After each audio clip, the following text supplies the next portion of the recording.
அமைச்சர்களான Vasantha Samarasinghe, KT. Lalkanth ஆகியோர் தலைமையில் உணவு கொள்கை மற்றும் பாதுகாப்பு குழு இன்று கூடியது. HNB ஃபைனான்ஸ் தங்க கடனிடமிருந்து இப்பொழுது தங்க பவுன் ஒன்றுக்கு 3 லட்சம் முற்பணம்.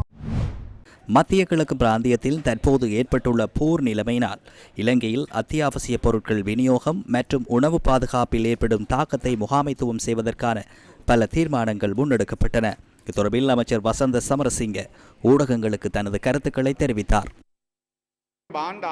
அதிகளவிலான பொருட்கள் இறக்குமதி செய்யப்படுகின்றன. India, Pakistan, Bangladesh, Canada, Australia போன்ற நாடுகளிலிருந்து நாம் அதிகளவிலான பொருட்களை இறக்குமதி செய்கின்றோம். விசேடமாக மத்திய கிழக்கின் ஈரானிலிருந்து நெத்திலி கருவாடு இறக்குமதி செய்யப்படுகின்றது. ஆகவே ஈரானுக்கு பதிலாக தாய்லாந்திலிருந்து நெத்திலி கருவாட்டை கொண்டு வருவதற்கான செயற்பாடுகளை இறக்குமதியாளர்கள் முன்னெடுக்கின்றனர். போதுமான தானியங்களை இறக்குமதி செய்வதற்கு தேவையான வசதிகளை வழங்குவதற்கு நாம் நேற்று தீர்மானித்தோம். ஏற்றுமதிக்கான தடைகள் தொடர்பிலும் இதன் போது கவனம் செலுத்தப்பட்டது. எமக்கு ஏற்றுமதிகளின் போது பல்வேறு தடைகள் ஏற்பட்டுள்ளன. நாம் விசேடமாக மீன் ஏற்றுமதியில் ஜனவரியில் $40 மில்லியன் பெறுமதியான மீன்களை ஏற்றுமதி செய்தோம். இது தொடர்பில் விமான நிறுவனங்களோடு கலந்துரையாட உள்ளோம்.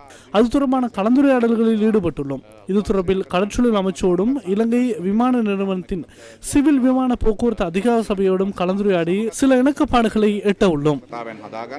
எரிவாயு விநியோகம் எவ்வாறு உள்ளது? 3700 மெட்ரிக் டன் எரிவாயுவை ஏற்றிய கப்பல் ஒன்று நாட்டை இன்றிரவு வந்தடையும் என லிட்ரோ நிறுவனம் தெரிவித்துள்ளது.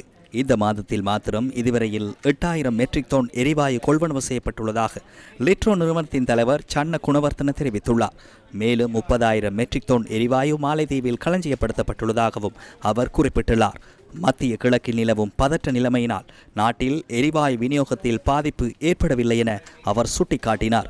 அத்துடன் எரிவாயு விலை அதிகரிப்பு ஏற்படாதெனவும் அவர் குறிப்பிட்டுள்ளார். நாளாந்தம் 1 லட்சம் எரிவாயு சிலிண்டர்கள் சந்தைக்கு விநியோகிக்கப்படுவதாகவும் தொழிற்சாலைகள் மற்றும் சுற்றுலா ஹோட்டல்களுக்கு தேவையான எரிவாயு விநியோகம் தொடர்ந்து முன்னெடுக்கப்பட்டுள்ளதாகவும் லிட்ரோ நிறுவனத்தின் தலைவர் சன்ன குணவர்த்தன தெரிவித்துள்ளார். இந்த நிலையில் எரிவாயு தொடர்பில் தேவையற்ற அச்சத்தை கொண்டிருக்க வேண்டாம் எனவும் அவர் பொதுமக்களுக்கு கோரிக்கை விடுத்துள்ளார். இதனிடையே 3700 மெட்ரிக் டன் ஏற்றிய எரிவாயு கப்பல் ஒன்று நாளை நாட்டுக்கு வருகை தர உள்ளது. எரிபொருள் மற்றும் நிலக்கரி விநியோகத்தின் நிலைமை என்ன? ஏப்ரல் மாத இறுதி வரைக்கும் தேவையான எரிபொருள் கொண்டு வரப்பட்டுள்ளது என நான் நினைக்கின்றேன். இந்த வருடத்துக்கான எரிவாயுவை விநியோகிப்பதற்கு எரிவாயு விநியோகஸ்தர்கள் எம்மோடு இணக்கப்பாட்டை ஏற்படுத்தியுள்ளனர். அதேபோன்று இந்த வருடத்துக்கு தேவையான நிலக்கரியை விநியோகிப்பதற்கும் நிலக்கரி விநியோகஸ்தர்கள் இணக்கப்பாட்டை எட்டியுள்ளனர். மின் உற்பத்திக்காகவே அது கொண்டு வரப்பட்டுள்ளது. ஆகவே நாம் முன்கூட்டியே செய்து கொண்ட இணக்கப்பாட்டுக்கு அமைய செயற்படுவதற்கு எதிர்பார்க்கின்றோம். எமது விநியோகத்தில் ஏதேனும் இடையூறு ஏற்பட்டால் மாற்று வழிகளை கண்டறிவதற்கு நாம் செயற்பட வேண்டும்.